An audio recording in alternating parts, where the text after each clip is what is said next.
Alright, y'all, it is now time for the new bulletin board that Blox has released, and this is one of the final bulletin boards before the game actually releases. Yeah, man, I'm not gonna lie, we might have a release date. Before we do go to the release date, we're gonna be checking out the bulletin board and what's expected to be coming out in the next update of Blox. So let's go ahead and check it out. Here we have right here the Blox bulletin number 15, and we have some like Darkblade image right here of like the famous Blox dude. So, yeah, I'm not sure what this means. It probably means nothing, if I'm being honest, but hey, it looks pretty cool. But we scroll down just a bit here we get to the real news. Next big reveal with potions, early game scrolls, and more. A storm awakens, lightning menace on the loose. And here we have the image right here of like some dude who's like a lightning god with the Rumble V attack going on here. So I don't know if Rumble's getting reworked or something, but this doesn't look like a rework. It literally just looks like Rumble V, bruh. In recent weeks, sailors and civilians alike have reported increasingly tense storm patterns across the seas, with lightning splitting the skies, tempest forming without warning, and strange static fleeing into the air. Many wonder if there's something else at the root of these storms. After much speculation, investigators have traced the source of this unnatural phenomenon and confirmed it to be the work of a lightning fruit user running rampant across the seas. The suspect was last in the first sea, destroying everything in their wake in a fit of rage. Why is bro crashing out? Is there anybody in all the seas that can take him down? Soon, all local events will have to be cancelled and nothing will be left in the wake of this destruction. So we basically have this lightning user, Rumble user just crashing out for no reason. I'm not quite sure why he's crashing out, but I'm guessing the Enel boss in the first sea is actually probably going to be getting a rework. And yeah, like the other bosses, they're probably going to be having exchange looked and everything. Let me know why you think this guy's crashing out, because I'm so confused. Judging by this image, it's probably going to be like a boss battle or something, but who knows. Miracle mixes hit the market. Step right up and experience the taste of these magical elixirs. So this is probably about the potions. That's the pitch from the newly opened elixir stall in Port Town. Whether you're a battle-hardened brute or a humble treasure seeker, our handcrafted potions are brewed to give you the edge you need. Want to walk through lava, outsmart your foes, seek hidden trinkets? We have got just the bottle for you. So they literally just basically admitted that there's gonna be a potion freaking thing at Port Town. And also another thing I just realized is, yo, Rumble is literally in progress. So I'm guessing that is an actual rework, bro. What the heck?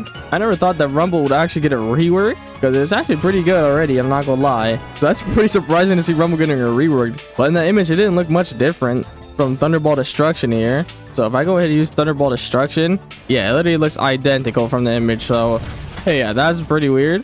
But hey, I'm not mad at a rework. Hopefully they just don't ruin the Rumble fruit though. Hey, we are at Port Town now. I'm guessing the potion stand will probably be like around here or something.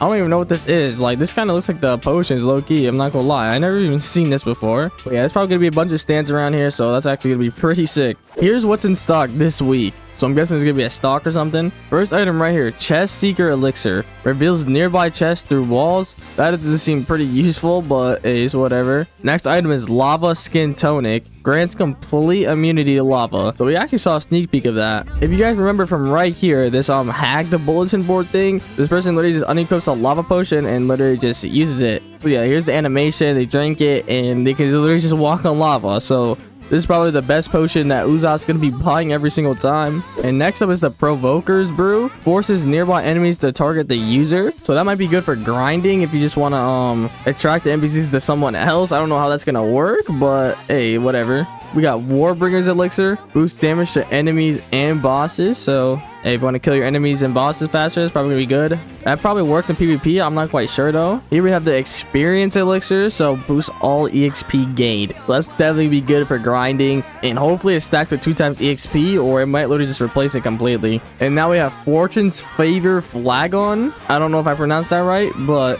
boosts money earned from any source. So yeah, we can finally grind money a lot faster with this, so that's going to be brilliant. And we have fish kebab food. Okay, gradually restores health only outside of PvP. So hey, this is basically useless for freaking PvP. I'm not quite sure anyone's gonna need health for grinding, but hey, it's whatever. Please note that we are not sharing any recipes, ingredients, or brewing techniques at this time. We kindly ask that you refrain from asking. Our secrets are staying sealed. We can't afford these secrets to get out. Support small businesses. All right, so this is what the potions are gonna look like in this image over here. And I'm not gonna lie, this actually look pretty cool, man. And I'm guessing this is where the port town stand's gonna be. It has like a red background, so it's probably gonna be like a red curtain thing, whatever those things are. And yeah, this is definitely gonna be the chest one, money one for sure. Probably this one's the EXP one, and whatever these ones are is probably the rest of them. Now we have over here waves of change. Sage wanders off for vacation. For years, the second sea served as a stable midpoint between beginner islands and the chaos of the third until now. Sea events are now creeping in, sharks and piranhas migrating, rough waters rising, and ominous clouds forming.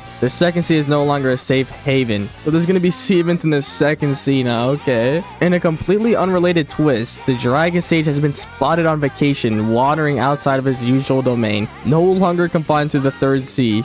The scholar has been seen casually roaming early islands like Green Zone, Snow Mountain, Middletown, and other hotspots. Some adventurers lucky enough to find him have scored low-tier scrolls that could be directly applied to a sword or gun without the need for an upgrade. Oh, did I forget to mention that these scrolls can now be applied to fishing rods? Okay. If you see him, don't miss the opportunity. It's not every day one of the world's most elusive sages offers a deal. So I'm guessing this guy's gonna be like the hockey dealer or like a sword dealer that randomly spawns in and you can talk to him and he's just gonna give you a scroll. I don't know if it's for free, but hey, that's actually a pretty cool addition for like beginners or something where they can just get free scrolls. And yeah, we can see him right here in the image. Yeah, we can see him right here in the images. There's like scrolls inside his bag and a legendary scroll right there too. So hey, maybe he has a chance to get a mythical and legendary scroll. But now it's time for the last section. Fruit skin palette expands. After our last bulletin teased a small taste of what's coming regarding fruit skins, we noticed a massive excitement around them, especially since only a few ever made it into the game, so we got to work. We placed a direct order with our dedicated fruit painter, tasking him with expanding the lineup into something truly worth collecting. After weeks of sleepless nights, late night sea cafe, lattes, and way too much dye testing on actual fruits, the first batch was finally ready. You can now expect a wider variety of fruits to receive limited time skins in the summer expansion. Okay, so yeah, if we take a look at the image right here, there's literally a portal fruit with a gold skin, and that's definitely Rumble right there, the purple and black. Yo, that's tough. And we got like a freaking orange diamond and whatever this pink one is. Kind of looks like Portal as well, I'm not gonna lie. But now it's time for the release date, y'all. The freaking thing you've been all waiting for. Do you hear that? The final bulletin before the first update's approaching. Stay tuned. So they're saying there's gonna be one more bulletin board and then there's gonna be the update. So potential release dates is gonna be on Saturday after the bulletin comes out, which is every Thursday. So it's either gonna come out on July 26th or August 3rd, which is the next week after the bulletin comes out. So hey, mark your calendars, either gonna be July 26th or August 3rd, something like that. Let me know when you guys think the game's gonna release, either August 3rd, July 26th, or if you have a release date of your own that you think it might be releasing, then let me know in the comment section down below. But this update's about to be crazy hype, so it's been your boy Sak, and I'm out. Peace.